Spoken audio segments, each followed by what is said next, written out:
আসসালামু আলাইকুম সুপ্রিয় দেশবাসী। নন্দিত কথা সাহিত্যিক হুমায়ুন আহমেদের দেয়াল উপন্যাসের 85 নম্বর এবং 86 নম্বর পাতায় সাবেক শেখ হাসিনার মূত্রযোদ্ধামন্ত্রী আকম্ম মোজাম্মেল হকের একটি ঘটনা বর্ণনা রয়েছে। এই মোজাম্মেল হক শেখ মুজিবের 72 এবং 75-এর ক্ষমতা থাকা সময়ে টঙ্গী থেকে এক নববধূকে অপহরণ করে। তার স্বামীকে হত্যার পর ওই নববধূকে 3 দিন ধরে ধর্ষণের পর হত্যা করে টঙ্গী ব্রিজের নিচে ফেলে দেয়।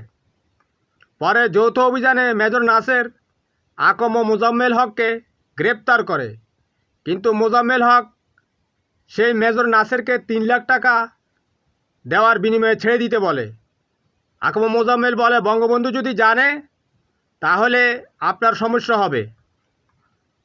কিন্তু বঙ্গবন্ধু জানার পর মেজর নাসিরের চাকরি চলে